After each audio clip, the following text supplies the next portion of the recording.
You can now buy a Tesla Supercharger. Tesla has quietly launched business-to-business sales of its superchargers. Previously, Tesla only allowed businesses to become a host site for its charging network. This new venture enables businesses to buy Tesla Superchargers directly and rake in the earnings, while Tesla drastically lowers the upfront to grow its network. Tesla's supercharging network has always been one of its greatest assets. The electrified roadside obelisks have popped up all over America since Tesla began building out its network over a decade ago. And now, as the automaker's car sales falter around the world, Tesla is doubling down on charging. On Friday, Tesla launched a new program that allows businesses to purchase their own white-labeled Superchargers, complete with a custom business logo on each cabinet. Customers pay for the charging equipment and hire a team to install them.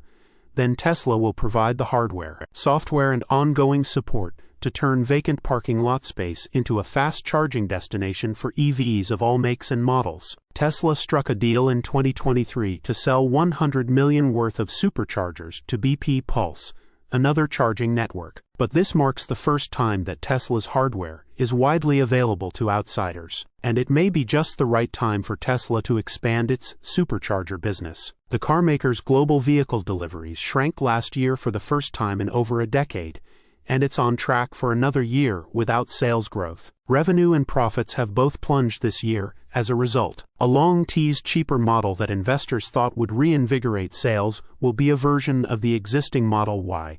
Meanwhile, as Tesla's master plan IV put on display better than ever, Elon Musk is bored of the car business. Amid a new focus on humanoid robots and AI, superchargers are maybe the one part of Tesla's core car-centric business that it seems to be investing heavily in. Over roughly the last year, Tesla has deployed nearly 1,000 supercharger stations and over 10,000 new plugs. Tesla doesn't break out its supercharging earnings specifically, but said that its services gross profit increased 64% quarter-over-quarter in Q2 due to increased charging volume. In part, that may be because Tesla has been opening up its network to EVs from other car companies, and it was one bright spot in an otherwise disappointing earnings report. By opening up hardware sales to other businesses, Tesla is doubling down on one of its only growth engines. It's not exactly a get-rich-quick scheme for small businesses, though. EV charger consulting firm SoCal EV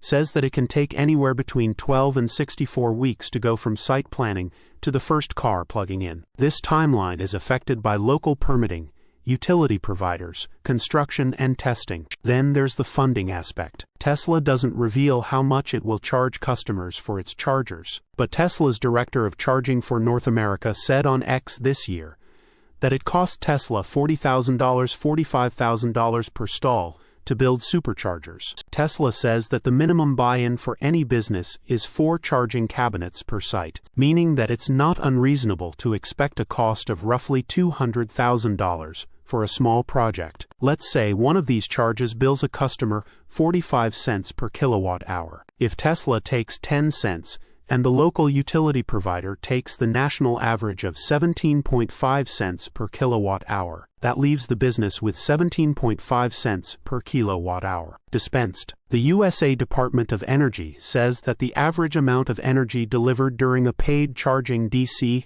fast charging sessions, excluding Tesla's network, is 22 kilowatt hours. This means that, on average, a business can expect to earn around $3.85 per session from charging alone. To break even on a $200,000 installation, it would take around 51,950 charging sessions. That's not the only way that businesses earn from chargers. A 2024 study from MIT shows that stores within close proximity to EV fast charging stations showed an uptick in annual sales, largely attributed to the dwell time drivers spend at public fast chargers. I think any EV driver can relate. Sure, you can sit in your car and watch Netflix while you charge, but if you're close to a gas station or Starbucks, you can't tell me that the temptation of a small snack hasn't fallen over you. Between White Monster energy drinks and Wawa soft pretzels, I've probably spent more than I care to admit while waiting at a supercharger. It may be a savvy move for Tesla. The automaker gets to retain control of its charging network,